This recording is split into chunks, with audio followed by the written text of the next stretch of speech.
우리가 성경 66권을 보면은 이렇게 환상을 많이 다룬 성경이 있습니다. 구약에서는 그 대표적인 것이 에스겔서고 신약에서는 그 대표적인 것이 요한계시록입니다. 그래서 그런지 이 에스겔서와 요한계시록은 굉장히 내용들이 일맥상통한 내용들이 많이 그 속에 등장하는 것을 우리가 볼 수가 있습니다. 오늘 하나님께서는 에스겔 선지자에게 환상을 보여줄 때에 그 환상은 자신이 성전에 대한 모습을 그리고 또한 12지파에 대한 기업의 분배를 설명하고 난 뒤 그리고 하나님께서 그에게 보여준 환상의 내용이 되겠습니다. 오늘 하나님께서 이 에스겔을 통해서 특히 문에 관해서 강조점을 주고 있습니다.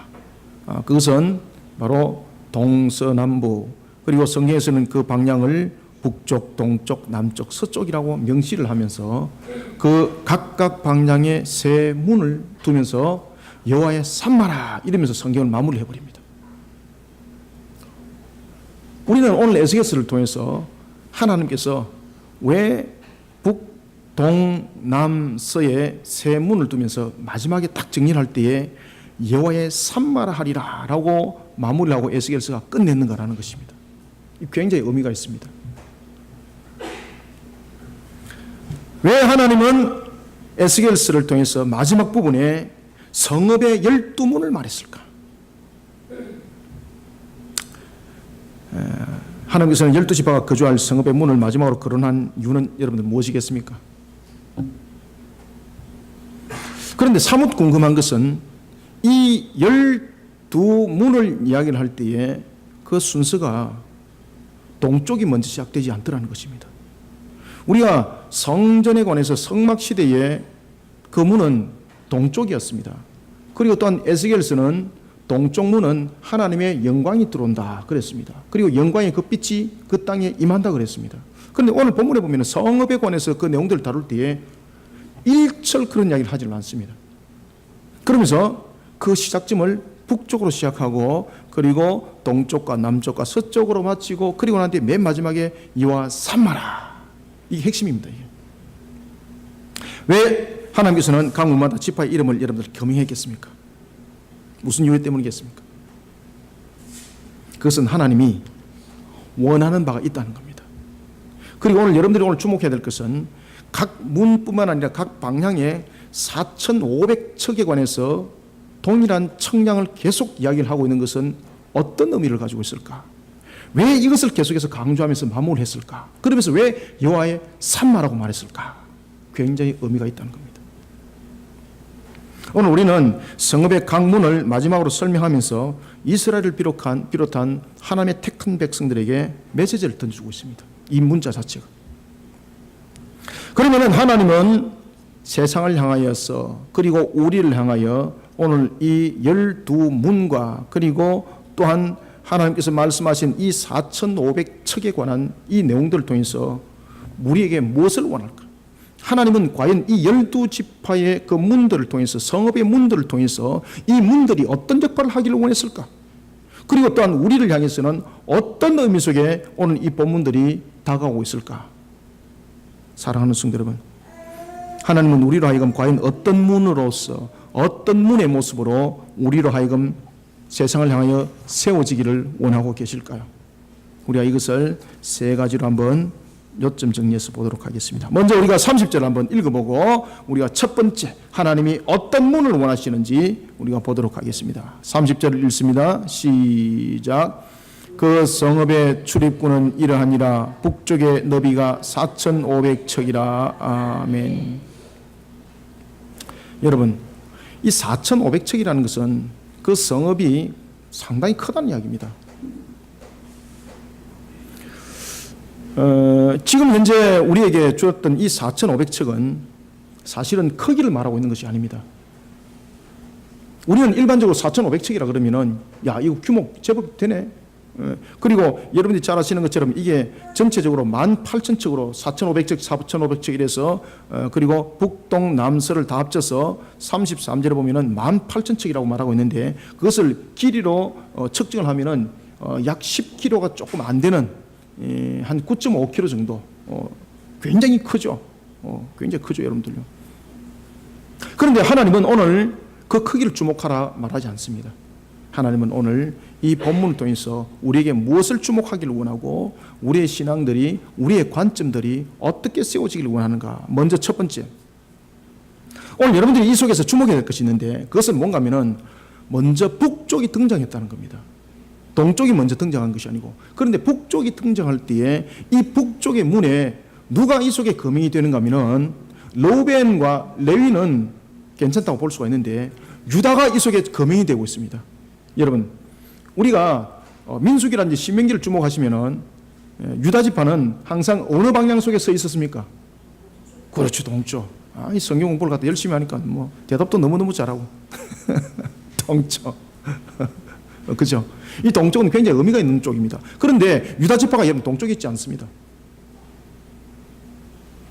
이것은 우리에게 어떤 의미를 주고 있는가 하면은 동쪽에서 영광이 나타난다든지 아니면은 이 북쪽에서는 왕들이 들어오는 문이라든지 남쪽에서는 제사장이 들어오는 문이라든지 이런 문을 일절 말하지 않고 있습니다. 이거는 어떤 이야기를 말하고 있는가 하면은 모든 것들 속에 일단은 하나님께서 구별하지 않는다는 겁니다. 그런데 문제는 그 북쪽 문에 세워진 세 지파가 문제입니다. 굉장히 큰 의미를 가지고 있습니다. 그래서 이 에스겔서를 여러분이 바르게 알고 바르게 묵상하시려면요, 모세 오경을 필시 여러분들이 그 속에 있는 것을 탐독을 하시고 그것을 여러분들이 접하지 않으면 이 본문 절대 이해하지 못합니다. 오늘 특히 이 본문은 창세기 49장을 여러분들이 주목하셔야 되고 그리고 또한 민수기를 주목하셔야 됩니다. 그 두 성경을 모세오경을 주목하면 답이 딱 나오게 되어 있습니다. 왜 하나님은 북쪽의 문을 이야기를 했고 그 북쪽의 문을 이야기할 때 왜 르우벤을 먼저 이야기를 하고 그 다음에 왜 유다를 말하고 레위를 말했을까라는 것입니다. 그것은 굉장히 중요한 내용을 담고 있는데 먼저 그들이 셋 다 장자라는 것입니다. 장자. 목사님, 르우벤은 장자인데 그 두 사람은 장자가 아닌데요? 잠시 후에 여러분들 알게 됩니다. 그래서 제가 창세기를 출시하지 않으면 이 본문 이해 못한다고 말했습니다. 그런데 여러분들, 세상의 장자와 하나님의 나라의 장자의 차이점은 뭘까요? 이것도 함께 아셔야 돼요. 세상의 장자는요, 권리와 그리고 자신의 위치를 보장받는 것을 말합니다. 그런데 하나님의 나라의 장자는 자신의 것을 하나님의 기업으로 받았던 자신의 모든 것들을 세상을 향해서 하나님의 정의와 공의를 세워서 바르게 흘러내지 않으면 장자로서의 그 직분에서 하나님으로부터 징계를 받게 되어 있습니다. 그래서 하나님의 나라의 장자는 하나님의 정의와 공의가 기본이 되어야 됩니다. 그러면은 이 30절부터 31절이 두 절이 먼저 하나님께서 우리에게 원하는 문, 어떤 우리를 원하는 그런 신앙 가운데 우리를 세워지기를 원하는가 하면요, 첫 번째, 책임을 다하는 하나님의 나라의 장자의 신앙관을 가지라는 겁니다. 책임을 다하는 하나님의 나라의 장자의 신앙관, 이 신앙관을 가지고 세상을 정의롭고 그리고 세상을 공의롭게 만들어 나가면서 세상 사람들로 하여금 하나님의 은혜를 만끽할 수 있도록 그 역할을 감당하는 데 있어서 힘을 다하는 열린 문이 되라는 겁니다. 여러분, 왜 이 마지막을 하나님께서 말씀하실 때에 왜 성읍의 문이라고 말했을까요, 여러분들요? 여러분, 문은 열 수 있습니까? 열 수 없습니까? 열 수 있죠. 그 다음에 문은 출입을 하는 거죠. 성읍 안과 성읍 밖을 출입을 하는 거예요. 그러면 이것은 뭔가 하면은 성읍 안에 있는 것이 성읍 밖에 영향력을 끼치라는 이야기고 성읍 밖에 있는 것이 성읍 안으로 들어올 때는 항상 문이 걸러서 규제를 하라는 것입니다. 세속적인 것은. 그래서 제일 먼저 하나님께서 이 네 방향에 관해 문의 이야기를 할 때 장자를 딱 두는 겁니다. 장자는 여러분 책임지는 자들입니다. 무엇에 관해서 책임을 져야 되는가? 생업을 통해서 책임을 져야 되고 뿐만 아니라 세상에 대해서 책임을 질 뿐만 아니라 하나님의 은혜의 관점에서 책임을 져야 되고 그 다음에 신앙에서 책임을 지는 이런 세 분류에 대해서 책임을 먼저 지는 자들이 되라는 이야기입니다. 그래서 장자를 먼저 딱 설명을 하는 겁니다. 에스겔서는 그 마지막을 정리하면서 이스라엘 백성들이 거주하는 성읍과 그 성읍의 12문에 대해서 거론할 때에 그 문을 거론하는 이유가 있습니다. 여러분, 문은 어떤 기능을 하고 있습니까? 문은 청와대 기능을 하고 있습니다. 왜 그렇습니까? 물어보니까 대통령이 문씨입니다. 이런 말씀을 하시면 안 됩니다. 문은 성읍에 문이 달린 성읍이 있고 문이 없는 성읍이 있습니다, 여러분들. 그래서 오늘 이 본문에 성읍이 문이 달렸다라고 우리에게 말씀을 주고 있는 것은 굉장히 우리에게 중요한 의미를 함께 싣고 있다는 사실입니다. 그러면은 문이 달린 성읍의 기능을 여러분 먼저 아셔야 됩니다. 아시겠습니까? 문이 달린 성읍이 가지는 두 가지 기능은, 먼저 첫 번째로 성읍은 성읍에 대해서 그 문이 보호막으로서의 그 역할을 감당한다는 것입니다. 보호막으로서. 그러면은 이 성읍에 있는 것을 보호막이 보호를 해서 지킨다는 이야기입니다. 그런가 하면은 두 번째는 성읍의 문은 어떤 역할을 하고 있는가 하면은 풍요로운 삶을 누리는 데 있어서 저장고의 기능의 역할을 하는 겁니다. 여러분, 성읍에 풍성함이 일어났는데 문이 없어 보십시오. 그러면은 성읍에 있는 사람들이 밤새 잘 때에 그 풍요로움을 밖에 있는 사람이 보고 훔쳐갈 수 있는 겁니다. 그런데 문이라는 것은 닫아놓으면은 그 어느 누구도 들어올 수 없는 요새가 되어버리는 겁니다. 그래서 문이 있고 없고라는 것은 그만큼 중요한 것입니다. 따라서 성읍에 문이 있고 라면서 이렇게 설명을 하는 이야기는 먼저 우리에게 두 가지를 깨달으라는 것입니다. 하나님이 지키고 보호하신다는 것이고, 그리고 두 번째는 하나님께서 이 성읍은 풍요함을 누리게 한다는 겁니다. 그런데 그 풍요함을 누리게 할 때 먼저 북쪽을 설명을 하면서 세 지파를 먼저 딱 설명하는 이유는 너희들이 하나님으로부터 지키심과 보호하심을 받고 너희들이 그 성읍에 있는 풍요로움을 누리기 위해서는 너희들은 세 가지의 장자의 모습이 먼저 되라는 이야기입니다. 첫 번째는 삶의 장자가 되라는 이야기고, 두 번째는 언약의 장자가 되라는 이야기고, 세 번째는 종교, 신앙의 장자가 되라는 이야기입니다. 이 세 가지를 잃어버리게 되면은 하나님으로부터 지키심과 보호하심은 그 문은 무너지게 되어 있고, 그 다음에 삶의 그 풍요로움은 함께 떠나게 되어 있다는 이야기입니다. 여러분, 왜 제가 지금 그런 이야기를 하는가 하십니까? 로벤은 여러분들이 잘 아시는 것처럼 창세기 29장 31절 이하를 주목해 보십시오. 그래서 제가 여러분 창세기 내용들을 보라는 이야기입니다. 창세기 49장에 그리고 창세기 29장에 민수기의 내용을 여러분 보시면은 유다는 혈통의 육신의 장자입니다. 그죠? 육신의 장자. 이 본문 속에서 왜 로벤을 첫 소대에 꺼냈는가 하면은 로벤이 비록 아버지로부터 참으로 그가 장자권을 박탈을 당했음에도 불구하고 성경은 계속해서 그에게 삶의 장자라는 것을 이야기를 하고 있습니다. 여러분, 우리의 삶이 하나님의 나라의 장자로서의 모습을 잃어버리게 되면요, 우리 삶의 풍요로움은 안에 있는 것은 섞게 되어 있습니다. 그래서 지금 러우벤을 먼저 거명하는 것은 삶의 장자로서 거룩한 삶을 살아가는 데 있어서 너희들은 책임을 다하라는 이야기입니다. 그 다음에 두 번째는 유다는 무슨 장자입니까? 창세기 49장에 보면은 유다는 여러분들 지팡이요 홀이요 바로 언약의 장자입니다. 언약의 왕권의 장자. 왕의 권세로서, 왕권의 권세로서 잘못된 것을 다스리고 정의롭지 못한 것은 정의롭게 세우고 공의롭지 못한 것은 공의롭게 세우는 것이 왕입니다. 이것이 언약의 왕입니다. 그 역할을 다하라는 것입니다. 여러분, 지금 이 본문의 내용에 보면은 만약에 그 12아들들의 순서를 말한다면 제일 먼저 첫 번째는 러우벤이고 두 번째는 시몬이고 세 번째는 레위고 네 번째는 유다입니다. 그런데 지금 소개를 할 때 러우벤을 먼저 소개하고 본문에 보면은 유다를 먼저 소개하고 레위를 소개합니다. 그죠? 순서가 틀리잖아요. 유다보다는 레위가 형님이에요. 그러면은 레위가 먼저 소개가 되어야 되는 거예요. 그런데 유다를 먼저 소개를 해요. 그것은 뭔가 하면 하나님의 정의와 공의에 대해서 다스림에 대해서 설명을 하는 겁니다. 그리고 세 번째는 종교입니다. 레위는 여러분들이 잘 아시는 것처럼 민수기에 보면은 민수기 3장 12절에 보면은 이스라엘의 12지파를 대신하여서 하나님께 드리신 지파였습니다. 그죠? 그리고 그 가운데서 제사장이 있었고 대제사장이 있었습니다. 무엇입니까? 종교의 장자입니다. 창세기 29장 31절에 보면은 레우벤이 혈통의 장자였다면은 창세기 49장 10절에 보면은 유다는 왕을 배출한 오실 메시아를 배출할 언약의 장자였습니다. 이 장자들이 공통적으로 해야 될 것이 뭔가 하면요, 하나님의 정의와 공의를 잃어버리면 안 된다는 겁니다. 장자의 가장 기준점은 하나님의 정의와 공의 속에 세워져야 됩니다. 이게 세상의 장자와 다른 겁니다. 세상의 장자는 법적으로 자신이 받을 것만을 계산하지만은 하나님의 나라의 장자는 자신이 하나님의 나라의 정의와 공의에 대해서 책임을 져야 되는 자입니다. 따라서 하나님의 나라의 정의와 공의의 책임을 그가 잃어버리니 실각해보니 하나님으로부터 쫓김을 당하는 거예요. 그것이 에덴 동산 사건 아닙니까?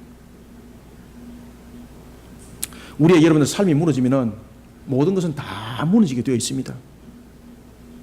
저와 여러분들이 삶이 무너졌는데 왕권이 어디 있고 신앙이 어디 있습니까? 그렇죠?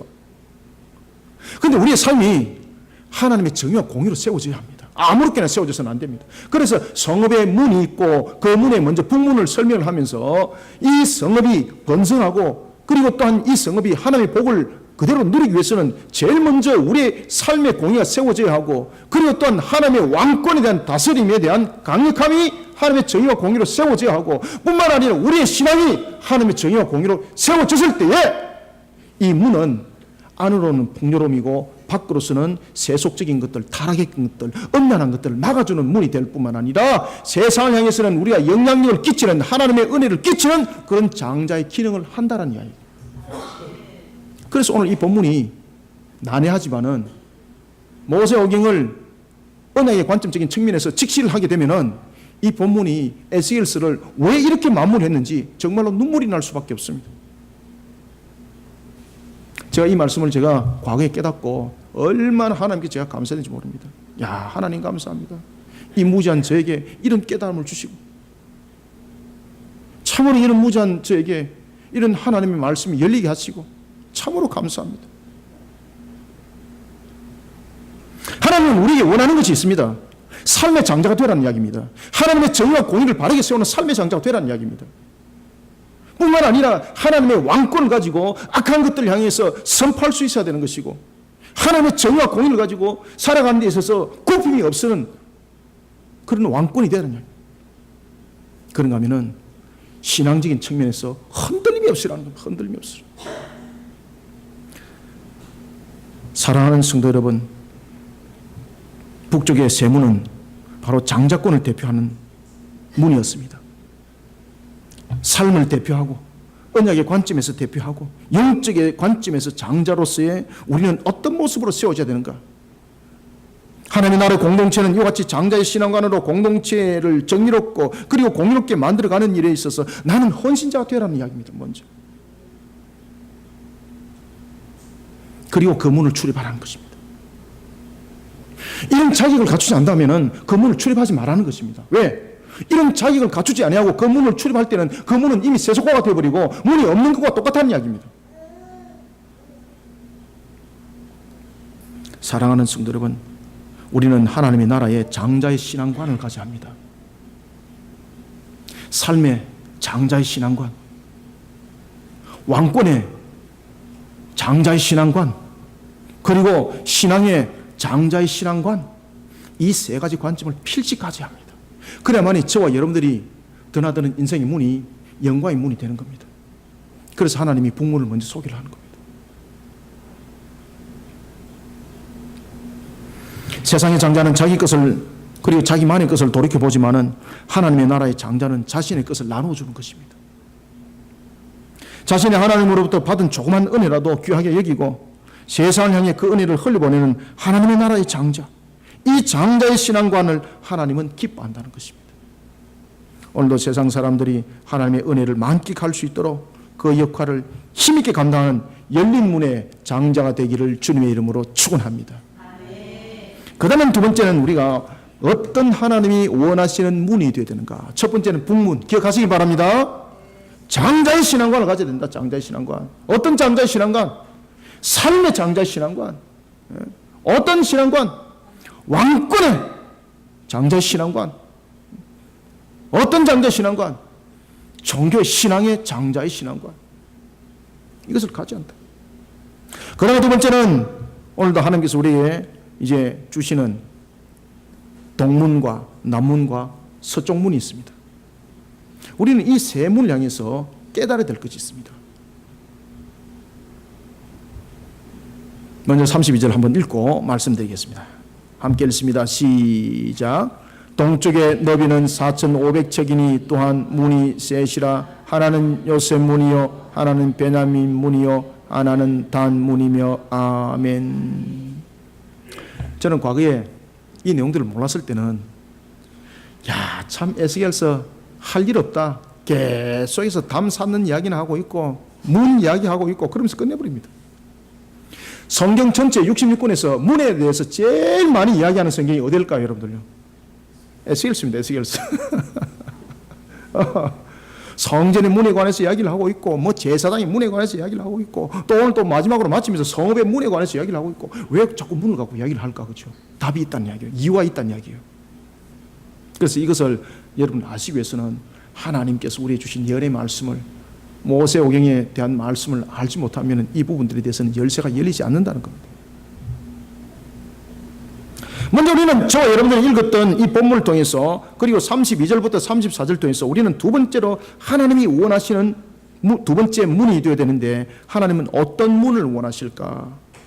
여러분, 세상은요 헐벗은 영혼들을 향해서 편견하고 없는 자들을 향해서 그들은 없는 자들을 보호해야 됩니다라고 말하지만은 없는 자를 보호하는 채 하면서 오히려 그 위에 군림하는 것들이 세상의 모습들입니다.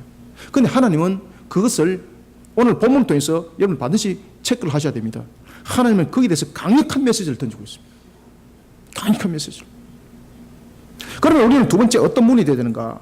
세상의 헐벗은 영혼들을 편견하지 말고 구원과 위로의 문이 되어주시고 소망의 문이 되어주시는 예수님께로 인도하는 일에 있어서 역할자로서의 열린 문이 되어야 합니다. 무슨 문요? 역할자로서 열린 문입니다. 역할자로서. 여러분, 이 네 방향의 문에서 나타나는 대표적인 특징 가운데서 하나가 보면은 이 12명의 이름들이 있는데, 이 12명의 이름들에 지금 공통점이 있습니다. 한번 찾아보십시오. 어떤 공통점이 있는지. 목사님, 일단은 외래어입니다. 두 번째는 내하고 관계없는 사람들입니다. 여러분들, 여기에 있는 기록된 이름들은 저와 여러분들의 직접적 관계를 가지고 있는 이름들입니다. 이 본문 속에서 북문을 주실하시길 바랍니다. 이 북문에 보면은 아들 3명이 있는데, 이 3명의 아들은 그 어머니가 누구였을까요? 레아였습니다. 레아. 그래서 이 네 문은 전부 다 공통점이 있는데, 그것은 전부 다 모계를 중심으로 묶었습니다. 자신을 낳아준 어머니 중심으로 그들을 아들을 묶었다는 이야기입니다. 지금. 그래서 북쪽 문은 레아가 낳은 아들들이고, 동쪽 문은 라헬과 라헬의 여종입니다. 라헬의 여종. 아시겠습니까? 라헬의 여종이 누구였죠? 비라입니다. 비라. 그래서 제가 창세기를 보라는 이야기입니다. 그런가 하면은 동쪽 문은, 그러면은 남쪽 문은 바로 남은 레아의 아들들입니다. 레아는 여러분들이 잘 아시는 것처럼 아들을 6명 낳죠. 그렇죠? 아들을 6명 낳고 딸 하나 디나를 낳아서 총 7명의 자녀를 낳습니다. 그래서 하나님께서 그를 완전히 축복한 완전수 7이 레아에게 성립이 됐던 겁니다. 그런가 하면은 마지막으로 서쪽 문은 레아의 여종이었던 실바와 라헬의 여종이었던 비라의 아들들이 그 문에 기록이 되어지게 됩니다. 여러분, 이와 같이 각 문마다 지파의 이름이 있다는 것은 이 문의 주인은 그 이름이 세이진 그 사람의 것입니다라는 표징이기도 합니다. 이때 그 문의 이름에 야곱의 아내의 여종이었던 비라와 실바가 있었다는 것을 주시하셔야 됩니다. 여러분, 고대 사회도 마찬가지고 현대 사회도 마찬가지고 서자의 자식은 항상 숨어서 지냈습니다. 내가 서자의 자식입니다 라고 여러분 나와서 떳떳하게 자랑스럽게 말한 사람 있습니까? 우리나라도 여러분 그런 사건 터졌죠. 한 법관이 있었는데 그가 서자를 데리고 있었던 그 사건으로 인해서 그가 결국 문을 할 수밖에 없는, 여러분 세상적인 측면에서 여러분들요, 법적인 서자라는 것은 성립되지 않습니다. 우리가 여러분들 법적으로 등록되는 것은 일부 일처입니다. 여러분들 서자는 일단은 법적으로 여러분 등록이 되지 않습니다. 우리나라는 법적으로 일부 일처입니다. 여러분들 일부 다처가 아닙니다. 따라서 서자는 내가 서자요 라고 법적으로 외칠 자격도 없습니다. 고대사회는 더 그랬습니다. 고대사회는 특히 종으로부터 낳은 자녀들은 권리가 없었습니다. 그들은 그냥 주인의 재산에 불과했습니다. 그런데 오늘 본문에 보면은 놀랄 사실은 이 비라와 실바의 자녀들을 하나님께서 동일한 문으로 설명하고 있더라는 것입니다. 뿐만 아니라 그들의 문만 동일한 것이 아니라 그들이 가지고 있는 동서남북의 모든 보미는 성읍의 벽들이 동일하게 4,500척이었습니다. 이것은 무슨 말인가 하면은 하나님은 그들을 편견하지 않는다는 것입니다. 세상 사람들은 가진 자와 그리고 배우지 못한 자들을 때로는 편견하고 구분한다 아니하지만은 그들은 구비를 짓고 있습니다. 그러나 하나님은 오늘 본문에 보면 전부 다 4,500척으로 동일하게 말씀하고 있습니다. 비로와 실바의 자녀들은 서자의 자식들이었습니다. 그럼에도 불구하고 하나님께서는 그들을 지금 동일하게 말씀하고 있다는 것입니다. 그러면서 끝에 여호와 삼마라고 말씀하십니다. 만약에 우리가 중요한 것으로 따진다면 유다 지파가 얼마나 중요합니까? 유다 지파는 여러분들이 잘 아시는 것처럼 기업의 분배를 받을 때도 제일 많은 기업의 분배를 받았습니다. 1차 개수를 통해서도 약 한 7만 6천, 2차 개수를 통해서도 7만이 넘는 유일한 12지파 가운데서 한 지파였습니다. 뿐만 아니라 그들은 전투를 치를 때도 항상 제일 먼저 앞장섰던 지파였습니다. 그러면은 이 성읍의 문에 관해서 이야기를 할 때에 유다 지파가 제일 좋은 위치에 서야 되는 것이고, 뿐만 아니라 다른 지파가 하나씩 가지고 있으면 유다 지파는 문을 2개를 가지고 있는 것이 어떤 측면에서는 그들에게 공평이라고 말할 수가 있습니다. 그런데 하나님 안에서는, 하나님 앞에서는 코람데오, 하나님 앞에서는 그 세상적인 편차가 없다는 겁니다. 전부 다 문은 동일하게 한 개씩. 세상 사람들이 말하는 버리진 자로 말하는 서자의 자식에게도 문이 하나고, 세상적으로 말할 때 가장 능력을 가진 자라고 말할 수 있는 유다에게도 그 모습 속에도 그 지파 속에서도 문이 하나였습니다. 그러면서 모든 것들은 성읍의 그 문들을 통해서 청량을 했을 때 전부 다 모든 것은 4,500척이었습니다. 여러분들 문을 청량할 때에 유다 지파 쪽에 있는 그 지파들은 문은 하나지만은 청량할 때에 4,500척이 아니라 한 7,000척이 되고 8,000척이 되고 이래도 누가 불만할 수 있겠습니까? 불만할 수 없는 겁니다. 그런데 모두 다가 12방향의 모든 것들이 보면은 사방에 대한 모든 것들이 전부 다 4,500척이었습니다. 사방의 길이가 동일한 4,500척. 어떤 방향을 통해서도 하나님은 편견을 두고 적용하지 않았다는 이야기입니다. 그런가 하면 이 4,500척은 또한 우리에게 두 번째는 어떤 말씀을 주고 있는가 하면 어떤 관계 속에서도 하나님을 향한 신앙들이 격기로 가서는 안 된다는 것이 4,500척이 우리에게 설명을 하고 있습니다. 동쪽 방향을 향해서도 나의 신앙과 나의 삶과 그 왕권이 4,500척이 되어야 되고, 서쪽을 향해서도 4,500척이 되어야 되고, 북쪽을 향해서도 남쪽을 향해서도 4,500척이 되어야 합니다.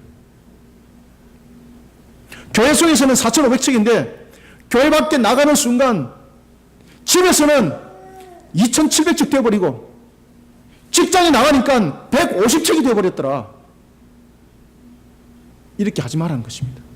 그래서 사면이라는 것은 우리의 모든 삶을 말하고 있고 우리의 모든 환경들을 말하고 있습니다. 사방의 길이를 동일하게 하시길 바랍니다.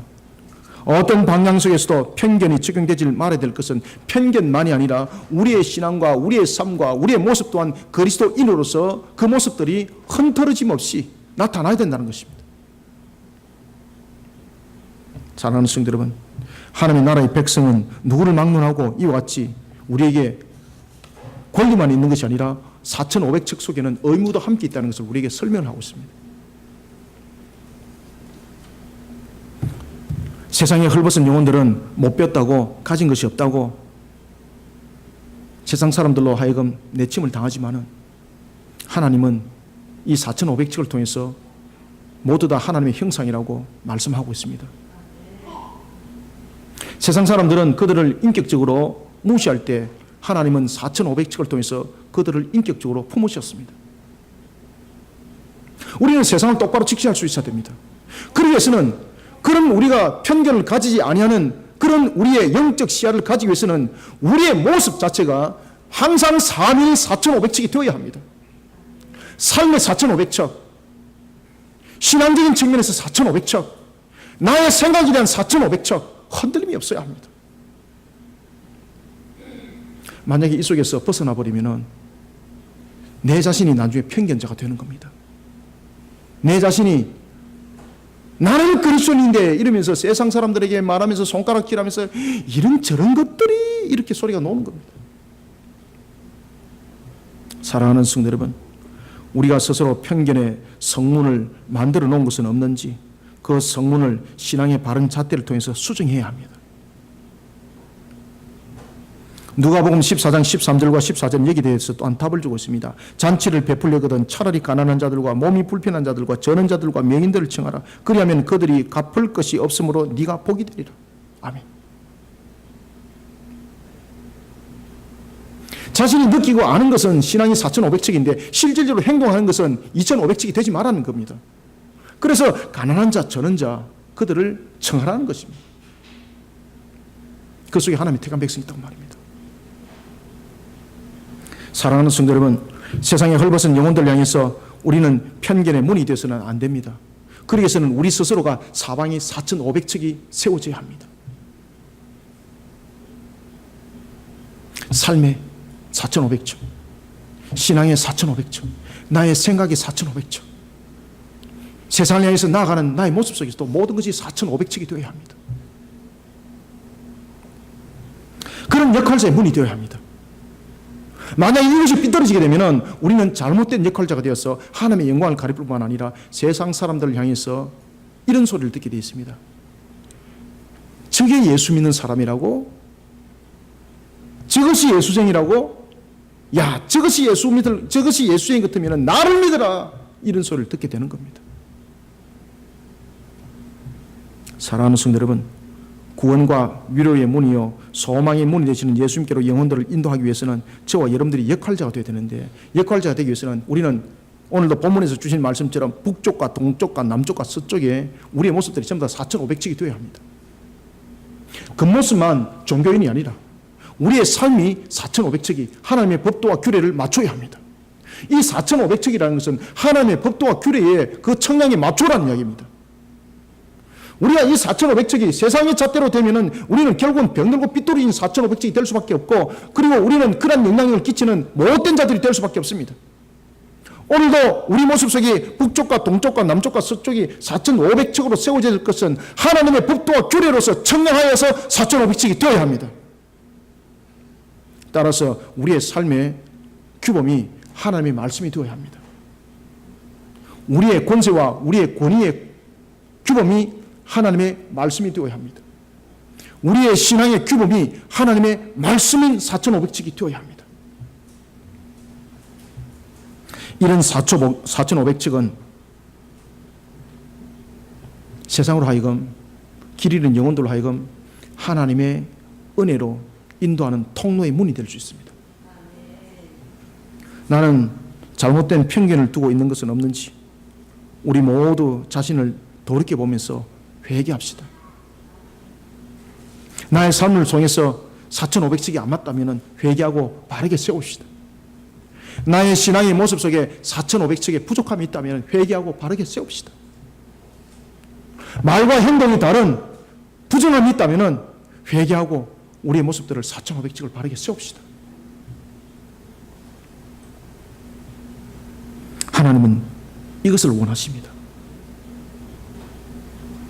주님께서 나에게 주신 문의 역할에 대해서 우리는 사명을 잘 감당할 때에 정확한 우리는 북쪽과 동쪽과 남쪽과 서쪽에 4,500척의 청량이 이루어져야 합니다. 그리고 자신을 하나님 앞에 바르게 세울 때에 하나님이 기뻐하십니다. 그리고 하나님께서 여호와의 산만하고 축복하십니다. 사랑하는 성도 여러분, 오늘도 주님께서 주신 그 역할에 대해서 충성스럽게 모든 것을 감당할 때에 하나님의 법도와 규례에 4,500척에 맞춰 모든 것들을 감당해 나가는 저와 여러분들이 되시기를 주님의 이름으로 축원합니다. 그 다음에는 우리가 마지막으로 세 번째, 하나님께서는 우리에게 어떤 문이 되기를 원하시는가? 여러분들은 어떤 문이 되기를 원하십니까? 이 아니면 좀 폼 나는 문, 그죠? 황금문. 찌그러진 문 말고 황금문. 누구든지 부러워하는 문. 그런데 하나님은 그것을 원하지 않으시고요, 중심을 세우는 문을 원하십니다. 무슨 중심을 세우기 원할까요? 35절 한번 읽어보겠습니다. 시작. 그 사방의 합계는 18,000척이라. 그날 후로는 그 성읍의 이름을 여호와 삼마라 하리라. 아멘. 여러분, 여호와 삼마가 무슨 뜻인가 하면요, 하나님께서 거기에 계신다는 뜻입니다. 오늘도 여러분들 여호와의 삼마의 축복이 일어나게 되면 모든 것은 끝나는 겁니다. 여러분들, 하나님께서 그곳에 계신다는 것은 무엇입니까? 하나님의 속성을 아시게 되면요, 이 속에 어떤 답이 있는가를 알게 됩니다. 하나님은 여러분들이 잘 아시는 것처럼 복의 근원이십니다. 생육하고 번성하고 땅에 충만한 우리에게 축복의 근원이 되신 분이십니다. 그런 하나님이 그곳에 계신다는 것은 이 모든 것들이 이루어진다는 것입니다. 그러면 이 모든 것들을 이루어가기 위해서는 어떻게 해야 되는가? 35절은 우리에게 가르쳐주고 있습니다. 자신만이라는 이기적 모습이 아니라 함께입니다. 함께라는 헌신된 자세로 공동체와 형제들을 축복의 중심에 서도록 하나님의 중심을 만들어가야 됩니다. 하나님의 중심을 만들어가는 일에 열린 문이 되시기를 소망합니다. 하나님의 중심을 만들어가는 일에 열린 문이 되십시오. 공동체를 향해서도 하나님의 중심을 만들어가는 일에 열심을 다하십시오. 다른 일에 열심히 하지 마십시오. 다른 일에 열심히 하면요, 사달나게 되어 있습니다. 여러분들의 생업도 마찬가지입니다. 여러분들의 생업들을 통해서 하나님의 중심을 만들어가면요, 어느덧 이 사업이 일어나게 되어 있고 여러분의 생업에 변화되는 놀라운 역사가 생육번성 충만함으로 나타나게 되어 있습니다. 가정사도 마찬가지입니다. 제가 아랫게 한 분하고 이렇게 제가 이제 아는 그 집사님과 통화를 이렇게 하면서 참 많은 것을 제가 느꼈었습니다. 그러면서 제가 이 본문들 다시 한번 쭉 읽어보면서, 그래, 맞아. 우리 가정에 제일 중요한 것은 하나님의 중심을 세우는 것이지. 그래, 맞아. 우리 그리심교회 공동체의 가장 중요한 것은 하나님의 중심을 세우는 것이다. 목사가 중심이 되면 안 된다. 목사가 중심이 되니까 문제가 생기고 사달이 된다. 섭섭병이 생기고, 성도들도 섭섭병이 생기고, 목사도 섭섭병이 생기고, 모든 것은 하나님의 중심이 되어야 된다. 그럴 때 결론은 나타난다. 무엇으로? 여호와의 삼마의 축복으로 나타난단 말이에요. 여호와 삼마의 축복으로. 여러분, 하나님의 속성을 우리는 잘 아셔야 됩니다. 교리 공부하는 제가 하나님의 속성에 대해서 제가 자세히 여러분들에게 가르쳐 드리지 않습니까? 그때에 제가 무엇을 가르쳐 드렸습니까? 하나님의 속성은 관계성을 가지고 있다. 이 관계성을 가지고 있는 것은 하나님의 본질, 본성과 깊은 관계를 가지고 있다. 그래서 하나님의 공의의 속성은 하나님의 사랑의 속성과 자비와 용서의 속성들이 함께 발동이 된다. 그때에 이 속성이 함께 발동될 때에 그 중간에 무엇이 세워져야 됩니까? 하나님의 중심. 아시겠습니까? 그 중심에 하나님의 중심이 세워져야 합니다. 그럴 때 하나님의 공의의 속성이 우리로 하여금 자비와 용서가 함께 나타나서 우리를 회복시키고 이끌어가는 겁니다. 하나님의 중심. 하나님께서 처음 에스겔 선지자에게 보여줬던 그 환상은 하나님 앞에 불의한 모습을 하고 있는 이스라엘을 향한 하나님의 강력한 심판이었습니다. 그럼 그것으로 끝나야 되는 겁니다. 그런데 마치는 마지막 장면에 보면 마지막 절에 하나님께서 이런 말씀을 하십니다. 그 사방의 합계는 18,000척이라. 그날 후로는, 이 핵심입니다. 그날 후로는. 여러분들, 이 그날 후로라는 것은 어떤 의미를 담고 있을까요? 그날 후로는 그 성읍의 이름을 무엇이라 하더라? 할렐루야! 여호와 삼마라 하더라. 그러면은 그날 후로노라는 것은 무슨 뜻일까? 여호와의 중심이 세워진 날입니다. 하나님의 중심이 세워진 날입니다. 그전에는 이스라엘 백성들이 심판을 받아서 멸망을 당하는 그런 처지에 있었지만 그들은 포로 가운데서 회개하고 하나님의 나라를 향하여서 그들의 중심을 세우니 하나님께서 말씀하십니다. 그 후로는 그 성읍을 무엇이라고 한다? 여호와의 삼마라 하리라. 아멘. 여러분, 여호와 삼마는 조금 전에도 제가 여러분들에게 말씀드렸던 것처럼 여호와께서 거기에 계신다는 뜻입니다. 여호와께서 거기에 계신다는 것은 모든 것은 해결됐다는 이야기입니다. 복의 근원이신 그분, 생사의 근원이신 그분께서 거기에 계신다는 거죠. 그날 후로는 하나님께서 과거의 그들을 묻지 않고 이제 그날 후로는 새 성읍의 이름인 그 이름으로 내가 여호와 삼마라 부르겠다고 말씀하고 있습니다. 그리 얼마나 감사해요. 하나님의 중심으로 여러분을 세우게 되면 하나님이 과거를 묻지 않는다 그랬습니다. 그리고 하나님께서 말씀하시기를 내가 그것을 새 성읍이라 부르고 그를 여호와 삼마라 축복하리라. 그날 이후로 그날은 어떤 날이었습니까? 그들이 바벨론에 포로로 끌려간 날이었습니다. 비참하게 짐승보다도 더 비참하게 차라리 여기서 죽는 것이 낫지 끌려가는 그 고통 속에 나는 가고 싶지 않습니다라는 그런 비참하게 포로. 그런가 하면 두 번째 그날은 어떤 날입니까? 그럼에도 불구하고 하나님의 나라를 이루기 위해서 하나님의 중심으로 세워서 나아가던 그 첫날, 그 첫걸음, 그 첫걸음을 통해서 하나님께서는 말씀하십니다. 내가 바벨론의 포로를 지워버리고 내가 너희들에게 새 성읍이라 내가 너희들을 그렇게 칭하리라. 내가 너희들을 새 하늘과 새 땅이라는 그 성읍으로 너희들을 축복하리라. 여호와의 삼마로 축복하리라. 아멘. 오늘도 하나님의 나라의 공동체를 건강하게 만들어가는 일에 헌신된 걸음을 걸어가는 그 첫 걸음을 오늘도 저와 여러분들을 걸어가기를 소망합니다. 하나님께서는 그 걸음 위에 오늘 주신 말씀처럼 여호와의 삼마라는 축복으로 그 길들을 걸어가십니다. 여러분, 우리가 하나님의 나라의 중심에 오늘도 우리는 하나님의 중심을 세우기 위해서는요, 두 가지가 필요합니다. 하나님의 중심을 세우기 위해서는 먼저 계획함이 있어야 합니다. 어떻게 하나님의 중심으로 세워갈 것인지. 여러분, 느헤미야서를 묵상하시길 바랍니다. 느헤미야서를 여러분 주목하시면은 느헤미야가 여러분들이 잘 아시는 것처럼 아닥사스다 왕으로부터 그가 이제 예루살렘으로 가도록 허락을 받았고 그가 예루살렘에 도착했을 때 제일 먼저 그가 한 일이 무엇입니까? 사람들에게 할렐루야 내가 왔노라 대접하라 내가 이제 이곳에 총독이니라 모두가 내 앞에 무릎을 꿇으라 이런 권세를 먼저 내세웠습니까? 아니었습니다. 성경을 주목하시면요 그는 오자마자 3일 동안 아무도 모르게 3일 동안 성읍을 돕니다. 예루살렘을 돕니다. 무엇 때문에? 이 예루살렘 성읍을 어떻게 복원할 것인지 계획을 했습니다. 여러분, 먼저 우리가 하나님의 중심으로 세우기 위해서는 계획이 있어야 합니다. 느헤미야서 5장 7절의 말씀처럼 중심을 세우기 위해서는 계획함이 있어야 합니다. 그 계획함은 어떤 계획함이 되어야 됩니까? 어떻게 하면 내가 하나님의 나라를 바르게 세울까? 어떻게 하면 내가 하나님께 영광을 돌릴까? 어떻게 하면 신앙들이 바로 세워질까? 이것을 먼저 계획하시길 바랍니다. 그러면 계획했으면 어떻게 됩니까? 그렇죠. 얼마나 똑똑한지 대답은 실천해야 돼요. 실천하기 위해서는 어떤 마음이 내 마음속에 실천도 보면은 하기 싫은 실천이 있고 하면서 기쁜 실천이 있어요. 그러면은 내 마음에 기쁜 실천이 생기기 위해서는 내 마음에 무엇이 생겨야 되겠습니까? 그래서 그 답을 이사야서 26장 9절이 답을 주고 있어요. 내 마음속에 무엇이 생겨야 될까요? 간절한 사모함이 있어야 돼요. 간절한 사모함.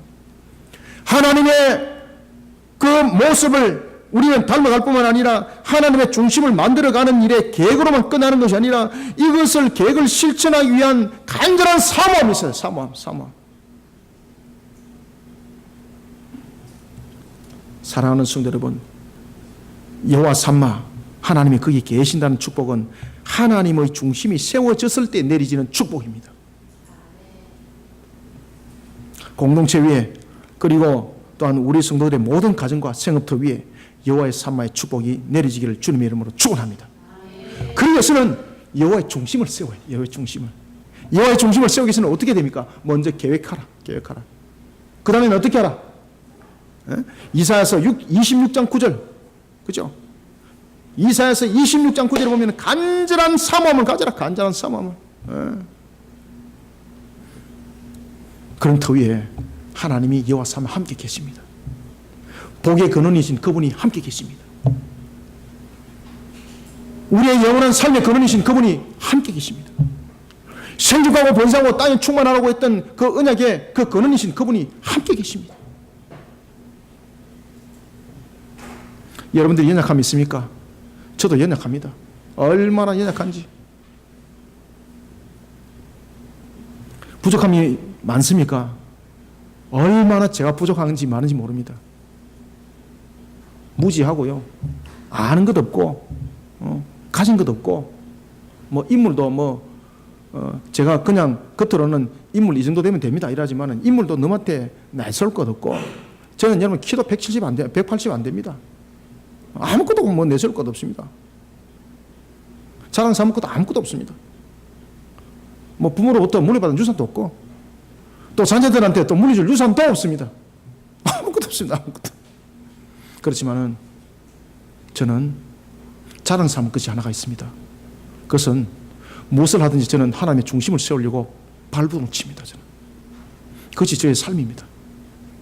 그래서 제가 목회를 하는 겁니다. 그래서 제가 목회를 생명을 걸고 하는 겁니다. 저는 여러분들 목회를 사건처럼 하지 않습니다. 저는 목회를 생명을 걸고 하는 사람입니다. 어떻게 하면 하나님의 영광이 될까? 어떻게 하면 하나님의 중심이 세워질까? 그래서 제가 성도들을 많이 야단치기도 합니다. 저는 제 아들도 제 딸도 얼마나 제가 강하게 혼을 내는지 모릅니다. 어떨 때는 제가 미안할 정도로, 내가 참 해준 것도 없는데, 해준 것도 없는데, 학원도 제대로 보내준 것도 없는데, 마음이 많이 무너집니다. 그래도 제가 그럽니다. 공부를 할 때도 하나님의 중심이, 하나님의 영광이 되지 않으면 학업 지금 수도배라. 학업 수도배라. 그래서 과거에 제가 교육전도사 때 집이 먹을 때거리도 없고, 제가 집에서 제가 아이들을 가르쳤습니다. 영어하고. 나는 덥고, 그래서 아이들이 울더라고요. 그래. 울면서 제가 야단을 쳤습니다. 왜 공부를 해야 되냐 물으니까 울면서 하나님의 영광을 위해서요. 얼마나 감사한지. 제가 속으로 울었습니다. 제가 가슴으로 울었습니다. 가슴으로. 사랑하는 성도 여러분, 하나님의 중심을 만들어 갑시다. 하나님의 중심을 만들어야지 삐낌도 없습니다. 하나님의 중심이 무너지니까 별의별 일이 다 일어나는 겁니다. 하나님의 중심이 없으니까 생명을 쉽게 버리는 겁니다. 하나님의 중심이 없으니까 쉽게 부정을 하는 겁니다. 사랑하는 성도 여러분, 하나님의 중심을 만들어 갑시다. 오늘도 이러한 하나님의 중심을 만들어가는 열린 문이 되기를 주님의 이름으로 축원합니다. 말씀을 맺겠습니다. 하나님이 원하시는 문은 하나님이 중심이 되는 문입니다. 사랑하는 성도 여러분, 하나님의 은혜를 받으려고 몸부림치는 자가 먼저 되기보다는 하나님이 원하시는 그 중심을 세워가는 저와 여러분들이 되시기를 소망합니다. 은혜만을 받으려고 몸부림치니까 기복신앙으로 빠지는 겁니다. 그러니 잘못된 신앙관 속에서 하나님을 점점 엉뚱한 방향으로 바라보기 시작하는 겁니다. 그래서 그것을 이사야서는 개걸음치는 것이라고 말하고 있는 겁니다. 오늘도 하나님의 중심을 바르게 세워나가는 일에 몸부림치는 저와 여러분들이 되기를 소원합니다. 지금의 세상을 보십시오. 얼마나 불의하고 얼마나 음란하고 얼마나 타락했습니까? 저도 여러분들요, 목사지만은 충분하게 음란해질 수 있고 충분하게 저를 타락할 수 있어요. 충분하게 불의 길을 걸어갈 수 있어요. 목사라고 여러분 그런 길 안 걸을 줄 아십니까? 제일 유혹 많이 당합니다. 그런 저를 지킬 수 있는 것은 딱 하나입니다. 하나님의 중심을 세워야 됩니다. 목사가 하나님의 중심 못 세우면은요, 음란한 것들이 1년 360월 다가옵니다. 여러분들 아시겠습니까? 1년 360월 다가옵니다. 불의한 것들이 저를 향해서 1년 365일 다가옵니다. 1년 365일 저를 유혹을 합니다. 하나님의 중심 안 세우면 끝나는 겁니다. 여러분들. 세상은 여기다 한술 더 떠서 경쟁에서 이기는 자만을 성공한 자라고 부르고 있는데 우리는 이 개념 깨뜨려야 합니다. 저와 여러분들은 세상에서 이겨서 성공하는 자가 아니라 하나님의 중심을 세워서 하나님께 영광을 돌리는 성공하는 자가 되어야 합니다. 우리는 이 개념 깨뜨려야 합니다. 그러기 위해서는 무엇보다 하나님 나라의 장자의 신앙관이 세워져야 합니다. 하나님 나라의 장자의 신앙관으로 세상의 물질관, 삐뚤어진 세상의 사상관, 삐뚤어진 세상의 신앙관 바르게 고쳐야 합니다. 그러면서 우리는 열린 문이 되어서 영향력을 끼쳐야 합니다. 그러기 위해서는 편견이 우리의 잣대가 아니라 4,500척이 십계명이 우리의 잣대가 되어야 합니다. 외우는 말씀이 아니라 이것이 우리의 삶의 4,500척이 되어야 합니다. 하나님의 정의와 공의를 바르게 세워나가는 일에 헌신되는 문과 같은 성도들이 되시기를 소망합니다. 편견이 아니라 십계명의 바른 성수를 통해서, 이 바른 성수를 통해서 하나님의 중심이 흔들리지 않도록 우리의 모습에 잣대를 갖다 댑시다. 오늘은 내가 바르지 못한 나의 4,500척은 없는지, 동쪽은 4,500척이 바르게 세워져 있는지, 북쪽은 바로 세워져 있는지, 서쪽은 바로 세워져 있는지, 남쪽은 바로 세워져 있는지, 오늘도 우리는 잣대를 대서 우리의 모습들을 돌이켜보기를 소망합니다. 이런 속에 오늘도 주님께서 말씀하셨습니다. 그날 후로는 그 성읍의 이름을 여호와의 산마라리라. 이 축복이 모든 우리 성도들 삶의 터 위에, 우리 모든 성도들의 생업터 위에, 우리 모든 성도들의 자녀들의 하고하는 그 머리 위에 지금으로부터 영원토록 일어나기를 주님의 이름으로 축원합니다. 살아계신 아버지 하나님, 주께서 오늘도 우리를 이렇게 세우시고 하나님의 나라와 그 영광 위에서 달려가는 여호와의 산마의 축복의 중심에 세워주시니 감사합니다. 주님이여, 우리는 너무나도 어리석어 너무나도 무지하여 하나님이 무엇을 원하는가라는 문으로 우리를 세우고 나갔던 것이 아니라 내가 원하는 문을 만들었고 내가 원하는 방향으로 나갔음을 고백합니다. 하나님 용서하여 주시옵소서. 오늘도 삐뚤어진 나의 잘못된 신앙관을 용서하여 주옵소서. 오늘도 삐뚤어진 나의 삶의 모습 용서하여 주옵소서. 오늘도 탐욕 속에 젖어드는 나의 모습 용서하여 주시옵소서. 오늘도 오직 주님의 나라와 그 영광에서 하나님의 중심에 오늘도 나의 모습들을 세워나가는데 힘쓰고 애쓰기를 원합니다. 성령님, 나를 오늘도 전신갑주를 입혀주어서 이 모든 사역 사명들을 감당기에 부족함이 없도록 은혜와 능력을 다하여 주시기를 원합니다. 하나님의 나라와 그 은혜를 구하는 자 주님께서 말씀하셨습니다. 내가 너와 함께하리라. 오늘도 그날 후로 여호와의 산마라, 이 축복이 우리 모든 성도들 속에 일어나게 하여 주시고 우리 모든 성도들 속에 정금문이 되게 하시고 또한 우리 성도들은 여호와의 산마의 정인이 되게 하여 주시옵소서. 하나님, 오늘도 하늘의 문이 열릴 때 복된 소낙비를 부어주옵소서. 하늘의 문이 열릴 때 죽은 뼈가 살아났던 마른 뼈가 살아났던 그 역삼이 우리 모든 성도들 속에 삶과 신앙 속에 일어나게 축복하여 주시옵소서. 예수님의 이름으로 기도드립니다. 아멘.